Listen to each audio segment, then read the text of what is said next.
حضرت مریم علیہ السلام وہ پاک باز اور پاکیزہ خاتون ہیں جن کے نام پر قرآن مجید میں ایک پوری سورت نازل کی گئی۔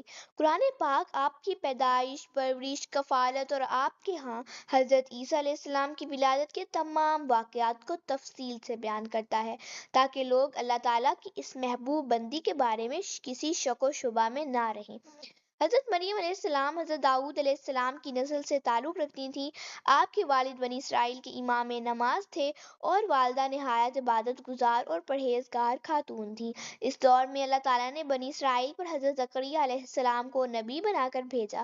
حضرت مریم کی والدہ کے ہاں اولاد نہیں تھی تو انہوں نے نظر مانی کہ اگر اللہ انہیں اولاد عطا فرمائے تو وہ اسے بیت المقدس کی خدمت کے لیے وقف کر دیں گی۔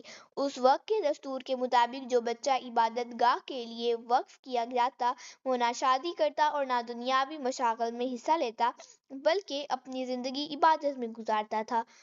حضرت مریم کی والدہ نے بیٹے کی دعا اسی لیے کی کہ عبادت گاہ کی خدمت کے لیے صرف لڑکوں کو قبول کیا جاتا تھا، لڑکیوں کو نہیں۔ لیکن اللہ کی قدرت دیکھیں کہ جب بیٹے کی جگہ بیٹی پیدا ہوئی تو ماں کو فکر ہوئی کہ شاید یہ نظر قبول نہ ہو۔ انہوں نے عرض کیا، اے میرے رب، میں نے تو بیٹے کی دعا کی تھی، مگر اللہ کی علم و حکمت تک انسان کی سوچ نہیں پہنچ سکتی۔ اللہ نے جس بیٹی کو پیدا فرمایا وہ دراصل ایک مقدس ماں بننے والی تھی جس کے بطن سے ایک عظیم و شان نبی حضرت عیسیٰ علیہ السلام کی ولادت ہونی تھی۔ حضرت مریم کی پیدائش کے بعد والد محترمہ انہیں بیت المقدس لے گئیں تاکہ اپنی نظر پوری کریں۔ وہاں موجود مجاورین میں جھگڑا ہو گیا کہ کون ان کی کفالت کرے۔ فیصلہ یہ ہوا کہ سب اپنے قلم جن سے وہ تورات لکھتے تھے پانی میں ڈالیں گے۔ جس کا قلم بہنے کی بجائے الٹی سمت چلے گا وہی کفالت کا حقدار ہوگا۔ اللہ کے حکم سے حضرت زکریا علیہ السلام کا قلم الٹا بہا اور یوں حضرت مریم ان کی کفالت میں دیتی گئیں۔ حضرت زکریا کی اہلیہ حضرت مریم کی خالہ تھیں، اس لیے ان سے بہتر پرورش کرنے والا کوئی نہ تھا۔ حضرت مریم بیت المقدس میں ایک مخصوص حجرے میں رہنے لگیں جہاں صرف حضرت زکریا داخل ہو سکتے تھے۔ وہ دن رات عبادت میں مشغول رہتی۔ جب حضرت زکریا ان کے پاس آتے تو حیران ہوتے کہ ان کے حجرے میں بے موسم پھل موجود ہوتے۔ وہ پوچھتے، مریم یہ کہاں سے آتے ہیں؟ تو وہ نہایت سکون سے فرماتی، یہ اللہ کے پاس سے آتے ہیں۔ یہ دیکھ کر حضرت زکریا نے بھی اللہ سے نیک اولاد کی دعا مانگی۔ باوجود اس کے کہ ان کی بیوی بانجھ تھیں، اللہ نے معجزے کے طور پر انہیں حضرت یحییٰ علیہ السلام عطا فرمائے۔ حضرت مریم کی عظمت کو اللہ نے قرآن میں بار بار بیان کیا ہے۔ جب آپ کی عمر تقریباً 15 برس تھی تو ایک دن ایک فرشتہ خوبصورت انسان کی صورت میں ظاہر ہوا۔ مریم خوفزدہ ہوئیں اور اپنی عصمت کی حفاظت کے لیے اللہ کی پناہ لی۔ وہ آزمائش کا لمحہ تھا۔ فرشتے نے کہا، گھبراؤ نہیں، میں انسان نہیں، اللہ کا فرستادہ فرشتہ ہوں۔ میں تمہیں ایک پاکیزہ اور مبارک بیٹے کی خوشخبری دینے آیا ہوں۔ حضرت مریم نے حیرت سے پوچھا، یہ کیسے ممکن ہے؟ میں تو غیر شادی شدہ ہوں۔ فرشتے نے فرمایا، اللہ ہر چیز پر قادر ہے۔ اس نے حضرت آدم کو ماں باپ کے بغیر پیدا کیا اور حضرت حوا کو صرف مرد کے وجود سے پیدا فرمایا۔ جب مریم حاملہ ہوئیں تو عبادت گاہ سے دور ایک جگہ پر چلی گئیں۔ روایت میں آتا ہے کہ جب حمل ظاہر ہوا تو ایک بزرگ وہب بن منبع نے پوچھا، کیا بغیر بیج کے کھیتی اگ سکتی ہے؟ مریم نے فرمایا ہاں، اور بتایا کہ جس نے پہلی بار کھیتی پیدا کی وہ اللہ ہی تھا۔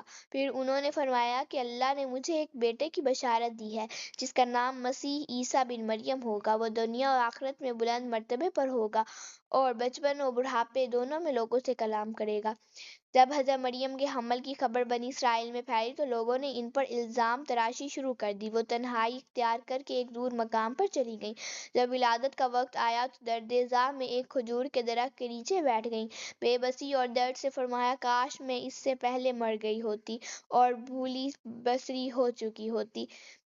اسی وقت اللہ نے ان کے قدموں کے قریب ایک نہر جاری کر دی اور آواز آئی، پانی پیو اور کھجور کھاؤ تاکہ تمہیں طاقت ملے اور اپنے بچے کو دیکھ کر تمہاری آنکھیں ٹھنڈی ہوں۔ اس زمانے میں بولنے کا روزہ عبادت کا حصہ تھا۔ اللہ نے فرمایا، اگر کوئی پوچھے تو اشارے سے کہہ دینا میں نے چپ کا روزہ رکھا ہے۔ جب حضرت مریم کو تسلی ہوئی اور حضرت عیسیٰ علیہ السلام پیدا ہوئے تو وہ بچے کو گود میں لے کر قوم کے پاس آئیں۔ لوگوں نے غصے سے کہا، اے مریم، تمہارے جیسی عبادت گزار عورت سے یہ کیسا عمل؟ انہوں نے انکار میں بچے کی طرف اشارہ کیا۔ لوگ کہنے لگے یہ شیر خوار بچہ کیسے بول سکتا ہے؟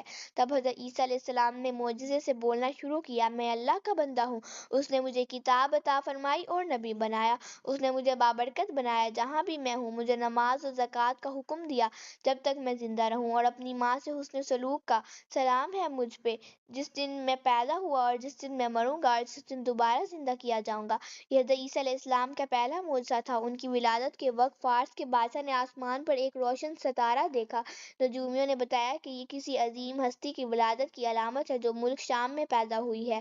بادشاہ نے تحفے بھیج کر ایک وفد شام روانہ کیا۔ وہ لوگ بیت المقدس پہنچے، حضرت عیسیٰ کو دیکھا، تعظیم میں سجدہ کیا اور چند دن وہیں ٹھہرے۔ بعد میں خواب میں انہیں ہدایت ہوئی کہ اس بچے کو محفوظ مقام پر لے جایا جائے۔ چنانچہ حضرت مریم اپنے بیٹے کو لے کر مصر چلی گئیں۔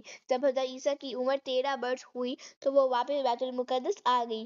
بخاری شریف میں حضرت عبادہ بن صامت رضی اللہ عنہ سے روایت ہے کہ رسول اللہ صلی اللہ علیہ وسلم نے فرمایا، جس نے گواہی دی کہ اللہ کے سوا کوئی معبود نہیں، وہ اکیلا ہے، اس کا کوئی شریک نہیں، محمد صلی اللہ علیہ وسلم اس کے بندے اور رسول ہیں، اور عیسیٰ علیہ السلام اللہ کے بندے، رسول اور مریم کے بیٹے ہیں۔ جنت حق ہے اور جہنم حق ہے، تو اللہ تعالیٰ اسے جنت میں داخل فرمائے گا چاہے اس کے اعمال جیسے بھی ہوں۔ اللہ تعالیٰ ہم سب کو قلب سلیم عطا فرمائے اور قرآن و حدیث پر عمل کرنے کی توفیق دے، آمین ثم آمین۔